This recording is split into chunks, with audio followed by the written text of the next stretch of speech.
নমস্কার, ইয়াসমিনী ব্লগে আপনাদের সকলকে স্বাগত জানাই। তো এটা হচ্ছে মিনি ব্লগ। তো মিনি ব্লগ বলতে এখন বাজে বিকাল হচ্ছে, এখন বাজছে 5:30। তো এখন ভাবছি আমি একটু দুধ দিয়ে, এই যে দুধ রয়েছে, তো দুধ দিয়ে একটু সিদ্ধ পিঠে বানাবো। তো সেই জন্য যেখানে জল একটু গরম করতে দিয়ে বসিয়েছি, আর এখানে এই যে চাল গুঁড়িটা, এটা একটু গরম জল দিয়ে মেখে নেব, দিয়ে দুধে সিদ্ধ পিঠে বানাবো। তো এটাই হবে আজ বিকেলের হচ্ছে স্ন্যাক্স। তো চলুন বানানো যাক। এখন আমি এটাকে মেখে নেব। আর এই যে আমার চাল গুঁড়িটা মাখা হয়ে গেছে। তো এখন আমি ছোট ছোট লেচি করে নেব, তারপর দুধে সিদ্ধ করতে দেব।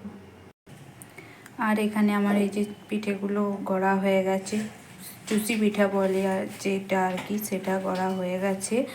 আর এখানে হচ্ছে দুধটা আমি গরম করতে দিয়ে দিয়েছি। তো দুধটা গরম হয়ে গেলে এরপর আমি পিঠেগুলো দিয়ে দেব। যে দুধটা আমার গরম হয়ে গেছে, তো আমি এখন পিঠেগুলোকে দিয়ে দেব।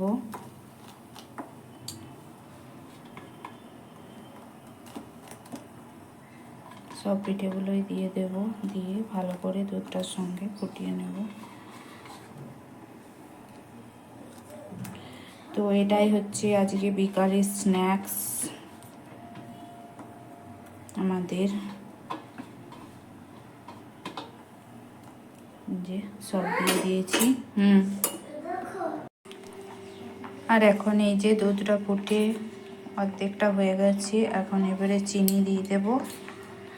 চিনি দিয়ে আর একটু দুধটা ফুটে গেলে বাস নামিয়ে নেব, হয়ে যাবে আমার স্ন্যাক্স রেডি। আর এই যে রেডি হয়ে গেছে। তো এখন আমরা গরম গরম খেয়ে নেব।